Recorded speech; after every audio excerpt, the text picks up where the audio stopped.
Welcome to Touched and Empowered, a show created to empower individuals to value their lives by hosting think tank discussions that will inspire positive action. Touched and Empowered with Katie and Ace starts now.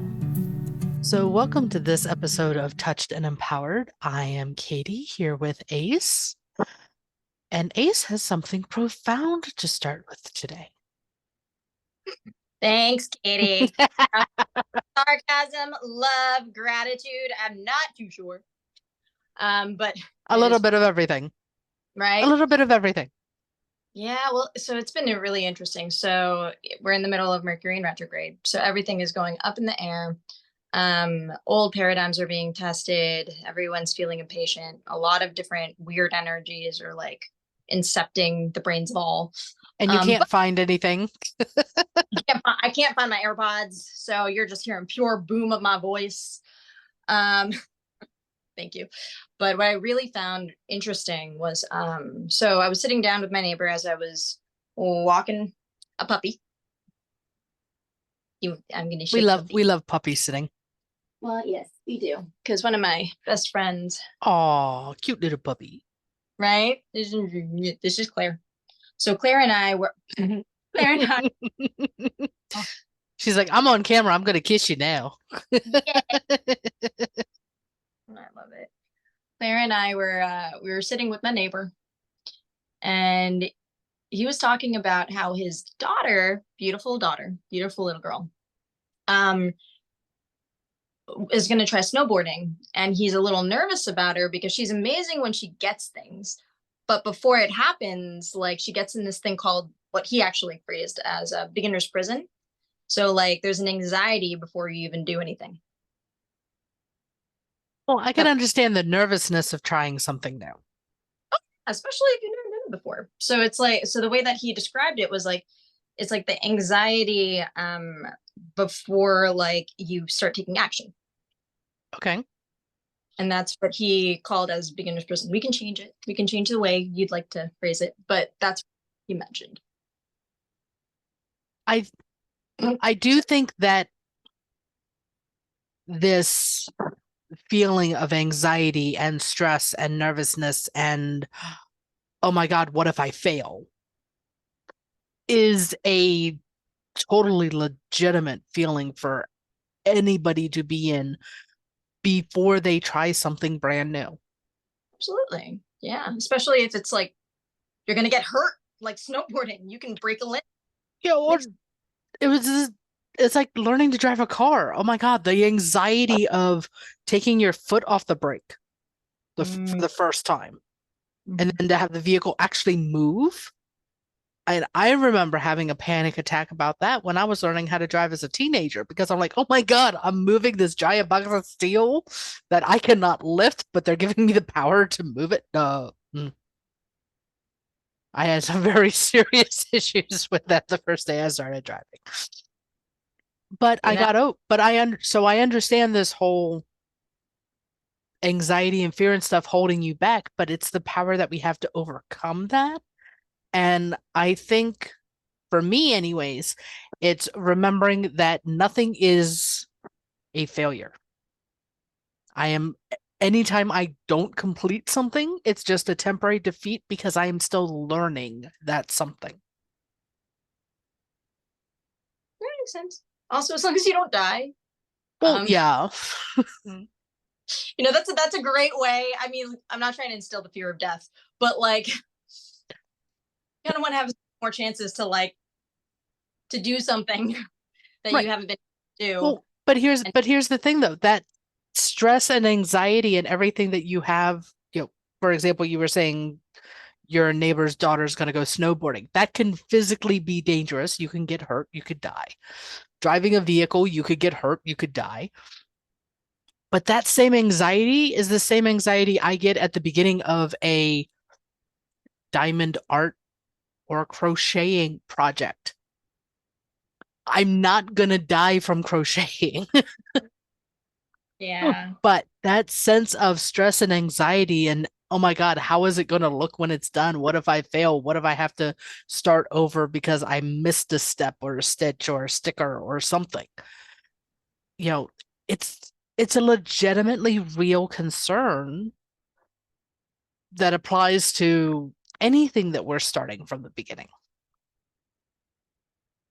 I hear you 100%. Like I call it, I actually agree with the idea of the air quotes beginner's prison, because I went through it this week. Like my rent went up like a good more than half a grand. Ouch. Yeah. And I kid you not, my beginner's prison was like, you can pay it. You have the money. You have the money. You can pay it. But my panic attacks that night were just out of nowhere. I was like, and I had no idea. I was just like, wow. And the thing is, I can handle it. I can actually handle it. I have the consistent flow to, or at least I have the certainty that something will come to me and help my needs. But Right. at the time you're about to expand and do something, you're doing things completely at a different level. So it's terrifying. I remember, for instance, snowboarding. So I learned how to snowboard on the East Coast. And Yeah, the we beginning, do have baby mountains. yes. And if you learn on the East Coast, you can snowboard anywhere. That's what someone told me. Because you're snowboarding on ice. Yeah, pretty much. Know how to maneuver through ice. Like there's no fluffy snow. It's just but I remember, so essentially on the East Coast, I didn't really learn how to properly snowboard. I learned how to brake, like properly brake and look like I'm enjoying braking and like the movement between brake, brake, brake, brake. Right. Right. So in order to get me out of beginner's prison, really snowboarding, I moved to the West Coast. I tried going snowboarding with my friends on West Coast mountains where there's snow. Yeah, it's actual powder. And it was in Utah and what people call champagne powder. So it's like frothy, it's enjoyable, like it's a beautiful mix between, you can actually surf this if you really wanted to like there's still a little bit of solidity so that you can maintain movement. Right. Mountain called Snowbird.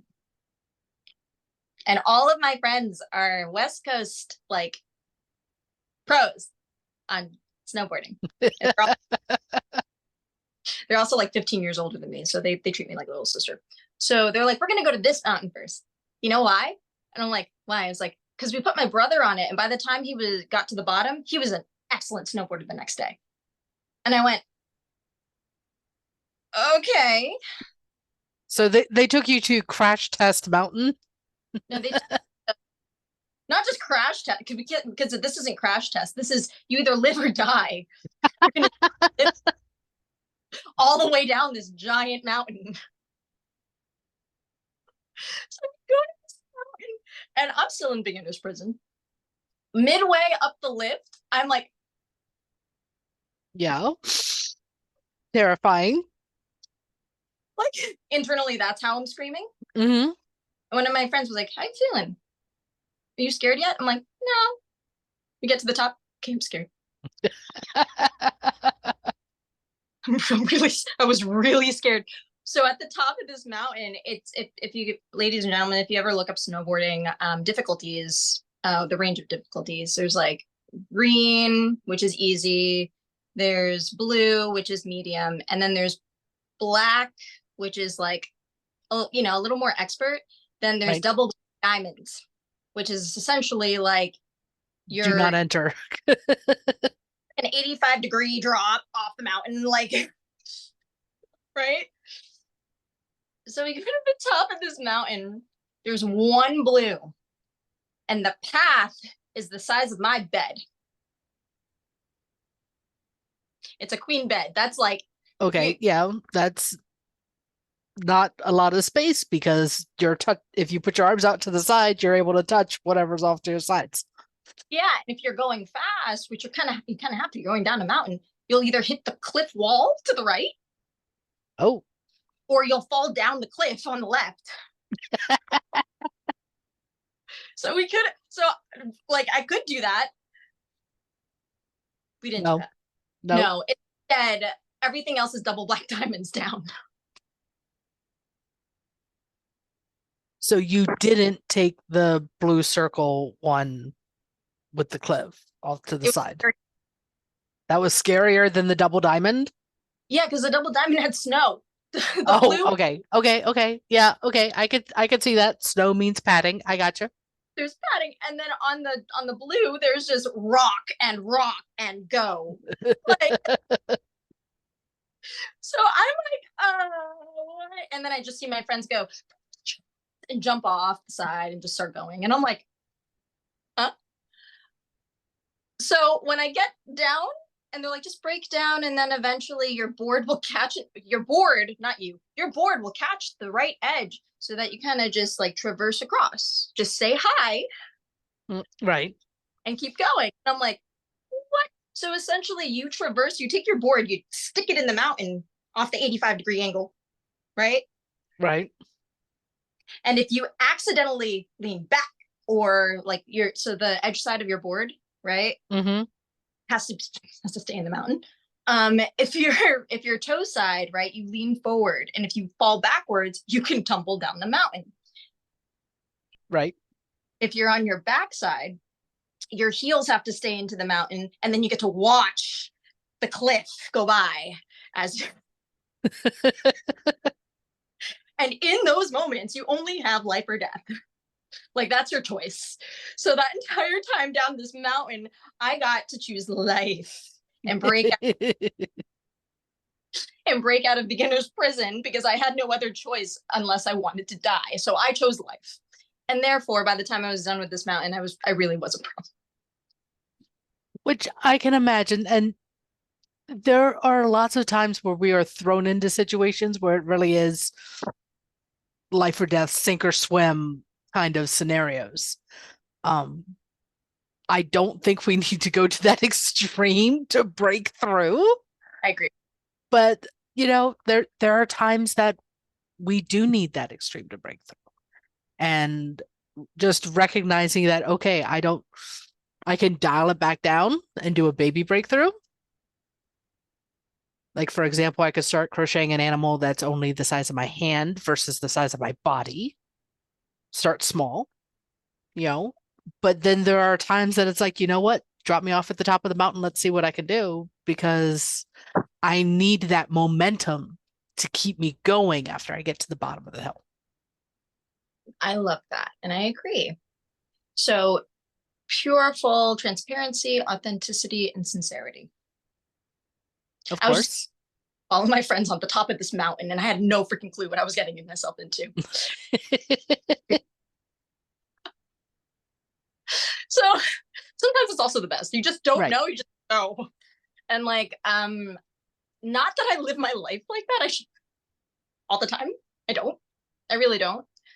But what I have learned is like, those life or death moments, regardless of what you're going through, they help shake off the fear a little bit. Yes. Because you're focused in on one thing that you got to do versus the 50 that's possible. And I think that's one of the reasons why I like the idea of, when I need to have that extreme focus, put me up at the top of the mountain. If it's like, okay, nope, I can move at a little bit of a slower pace, then I can set my own milestones. And yeah, I still have that anxiety and that stress as to, oh my God, I'm doing something new. Okay, doesn't mean that I'm going to fail. Right. Right. And the beautiful thing is, as you're like going to go off with this full metaphor and experience that really happened, once you start getting the hang of it, it's so liberating. It's so freeing. Yeah. It's like, now you understand how to use, like, let's, for instance, your board, your weight, you understand how the board works. You understand how to float on top of snow. You can actually let go of control and allow the universe to like take the wheel a little bit. Don't get me wrong, you still get to respond and choose on what to do, Right. but you more. And that, like, I actually really miss that feeling a lot. So beginner's prison is like, it's such a real word to me. I'm like, it's true. right? Because you get to unlock yourself. The universe just decides to, and when I mean the universe, I mean yourself. Deep down, I truly believe we all want to be free and we want to feel like we're fulfillingly moving forward, right? Right. And deep down, my calves were getting really tired down the mountain. Yeah, the balancing. And I wanted to be free and enjoy. And it was like, it took a second for me to realize how much you have to really let go for that to happen. Mm-hmm.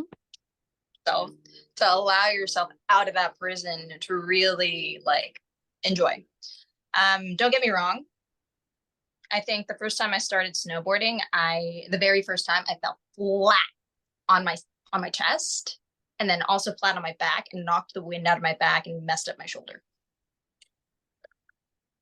That is a real possibility. Yes. On ice, because it was East Coast. Yes. That is a real possibility. That is a real possibility. And that's one of the reasons why I choose not to do snowboarding or skiing or anything else like that. Because Katie's had enough broken bones in her life. I don't need any more. Thank you very much. Which is understandable. Like, I think for a good 3 of after that, I was breaking all the way down the mountain. And then when I finally like got out of the prison of like, I gotta really live. And that's when like snowboarding became almost spiritual to me.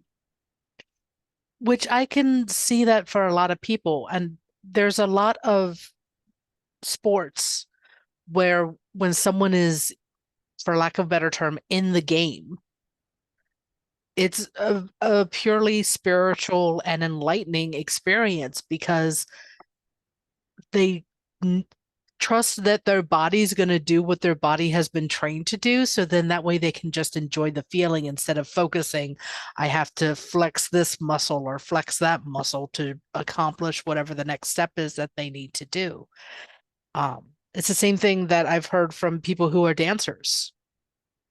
You know, learning the choreography sucks, but once you get it down and you can just enjoy the movement and the music and everything else like that, it is absolutely freeing. So I can easily see that with the sports analogies as well.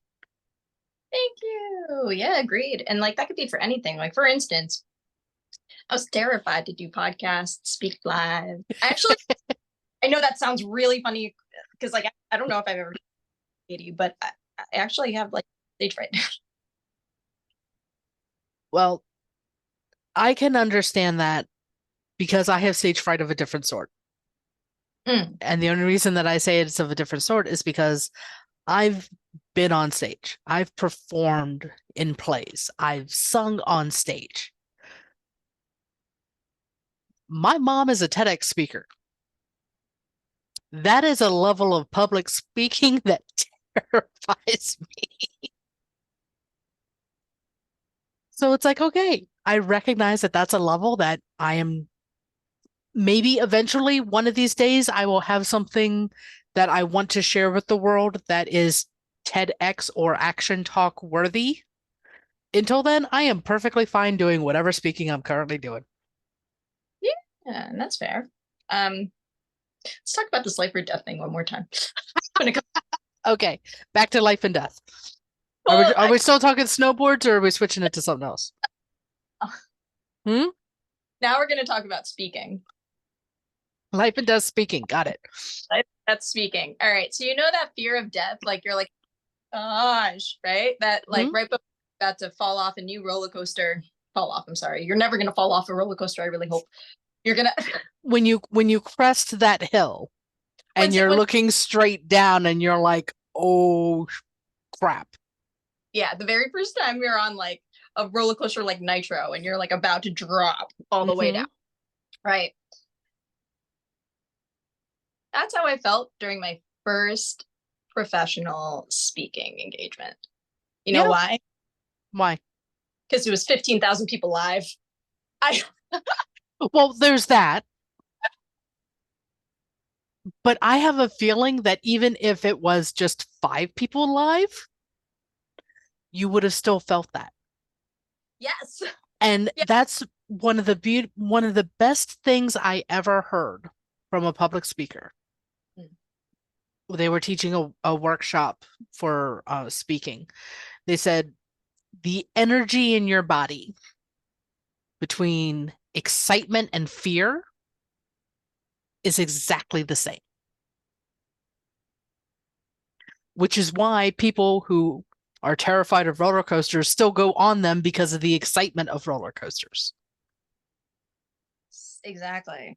So when I got that in my head, I was like, oh, okay. So if all I'm feeling is just a mislabeled excitement, I'll just say I'm excited, and then all the nervousness kind of fizzles away. That does help. Yeah, actually, I remember anytime that I had those nerves, I would switch to excitement, which Yeah. allowed things fun and exciting for me. There is a difference between excitement and just anxiety. I feel like anxiety is when you're trapped in like limiting thoughts and there's a fear, or you're basing yourself on those feelings of fear. Excitement is based off of courage and the ability to like see success and victory and apparently love with this puppy. Sorry. You know, Yeah, and like I understand how anxiety can be crippling. I completely understand that. Been there, done that. yeah. Learning what works and doesn't work when it comes to breaking free of any kind of emotional response when we get stuck in that negative, I'm just going to call it negative echo chamber because that's the language that I'm familiar with. You know, when we recognize that we're there, we have the power of breaking free.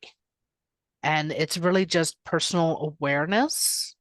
And it's like everything else that we've talked about. You're going to think, I can't get out of this funk because you just haven't done it yet. But once you do it one time, it'll be easier to do it the second time, and then it'll be easier to do it the third time, and so on and so forth, to where you can recognize it and be like, oh, limiting belief, be gone. And you don't get stuck anymore. Exactly. Right. Which is Yes. how we've both gotten with the podcasting, to where I don't know about you, but I don't get butterflies at all anymore before I hit the record button. That's amazing. Yeah, I don't either. Um, which is really nice. I Mm-hmm. remember so one of my coaches, Les Brown, that's the reason Yep. why. So Les Brown was the reason why I was on this platform of 15,000 people. I'm very grateful. I'm very, very grateful. Don't get me wrong, I'm grateful. But that was like, it was so mind bending because I remember thinking, I spoke before. I used to teach after school programming. And honestly, if you can get kids to listen, you can get anyone to listen, right? Absolutely. Right. And I didn't realize the confidence I actually had until I got on that stage and then started flowing. But for instance, Les Brown, what he teaches is that like you just have to keep speaking, keep going, because that little fear thing to stop you, that can be overcome with consistency. Yes. Yeah. And I remember hearing him say that. So I started doing lives with on my Instagram. Please follow my Instagram. That'd be great. It's everyone's responses and reactions. It's ace_Dolagosa. We'll leave that in the comments. But They're all in the show notes. Yes. yes, thank you. So essentially, I started doing lives with Isaac Singleton Jr. And Isaac Singleton Jr. is voice over actor. I think he's a god, but especially if you hear his voice. Mm-hmm. But he's done almost over like 20 game voice characters. He is the voice of Thanos in the video games.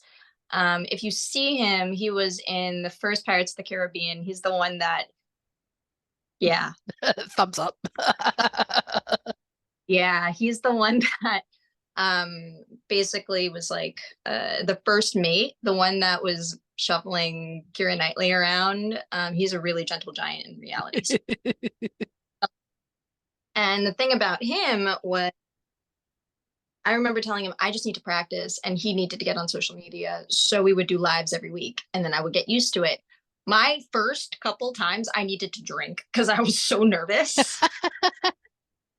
By the way, I don't condone that. I actually feel so much better now that I don't need to drink. Right. To get on a live with one of my really good friends. So with that, like, we started building the lives. I became even more comfortable on being in front of people. And that took about a year of content to create. And then Katie and I started doing our recordings every week. And to be very honest, that was probably the most enjoyable crash course of working with somebody else.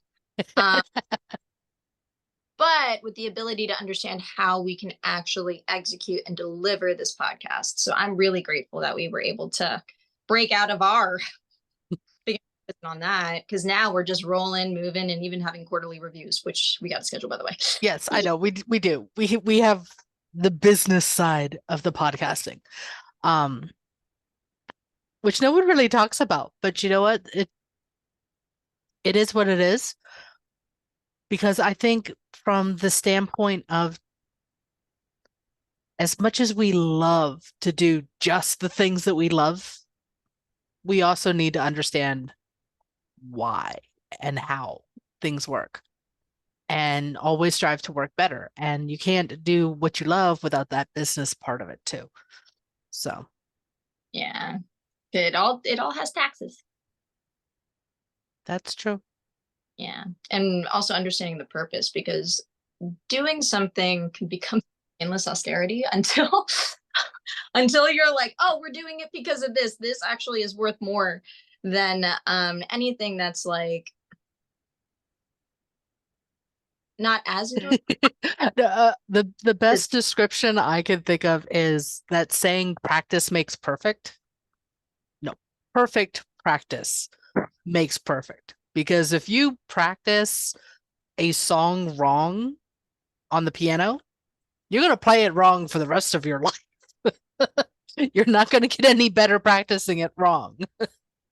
I agree. And funny enough, what I really realized is, like, the opportunities that come your way would not come unless you're ready. True. Very true. Yeah. So for instance, that 15,000 person audience would not have come if I didn't train enough prior to. And that, in retrospect, I'm really grateful to understand that. I think of everything as, look at it as I am still learning. And for me personally, there's so much shifting in my world. I talk about my son being off at college. He's halfway through his sophomore year right now.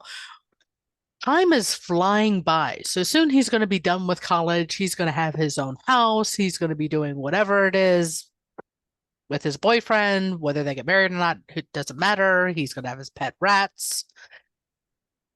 Yes, he has pet rats. Okay. I don't remember their names. They're kind of cute, but they stay in their cage, and I'm okay with that. Okay. That's all right. But so his life is moving on. My life is moving on. And it's like, if I'm not learning, then everything just kind of goes dull. Mm-hmm. Which is one of the reasons why I was joking earlier about crocheting. Is I used to do that when I was a teenager. Haven't done it for a really long time. I still got almost all the tools. So I'm going to start doing that again because it was something that I had fun with back then. I don't know if I'm going to have fun with it while I'm relearning how to do it, but eventually it'll get to the point to where I can do something with my hands when I'm not working. Because I found myself working, so I have something to do with my hands. And I don't want to work 24/7. That's exhausting. I hear you. I think like when it comes to learning and understanding and taking that philosophy of like, there's something to learn here, there's something to learn, Mhm. that allows for so much joy as you're trying something terrifyingly new. It does. It really does. Like I remember, yeah, I don't know why this happens to me. It's gotten better over the years. The life death experiences have Mhm. not. I remember one of my friends, like, we were in Arizona and we were driving through triple digit heat. Ooh. Yeah, that was great. Yeah, we had water, we had liquid IV, and we were driving through this highway, and all of a sudden I hear a tire pop. Ooh. So we try to fix the tire to get to an event. Tire did, and this was a Robert Jones event too. Um, the tire, we put on the spare, and we just didn't put the spare on right because it's so hot. You can't think. There's no water and there's no shade. We're Right. like literally roasting underneath the sun, and we're just sitting there waiting for AAA, hoping it gets to us in 90 minutes or less. I found a plant where I could just sit there and take in the sun next to it because it didn't provide me shade. So we're waiting.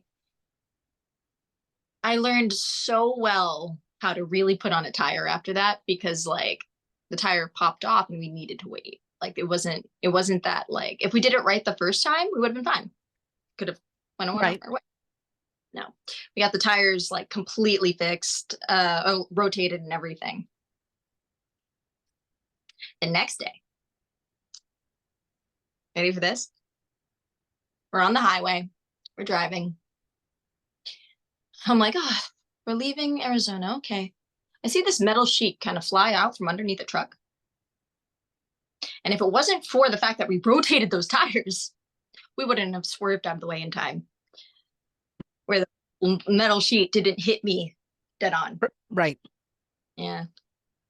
Ever since then, I've learned how to change a tire. And this week, one of my friend's tires popped. Yeah. I changed it in 30 minutes or less, but the exhilaration I had from that. And I think that's one of the things that I enjoy most about learning something new is that, wow, I've actually accomplished it. I remembered what I learned. Yeah, isn't that amazing? And then I even told my dad, I was like, change the tire in 30 minutes or less. And he texted back, proud of you. I was like, yeah. It's amazing that, simple things like that do bring us huge amounts of joy. And I remember stopping and helping somebody else change a tire on their vehicle because they had absolutely no clue. But I knew how to do it because my stepfather kind of forced us to do it. Me and my sisters we learned how to change tires. We learned how to change the oil in our vehicle. These were requirements for us to own a vehicle per my stepfather. Didn't agree with it at the time, but I will say it's helped me not have to wait for a tow truck. So And, I can't complain. yeah, and like, look, I'm tiny. It looks like I can barely lift my own weight. But the best thing about changing tires, you don't have to be strong. There's like a real, like It's leverage is an amazing thing. yeah, they actually have really great tool. Like I was sitting there figuring out how to put things in the right place so that you can just like, but well, I know that we're going off on a tangent, but I just wanted to share that to say that like understanding that you have all the tools you need within you. Mm-hmm. Just keep moving, keep going forward.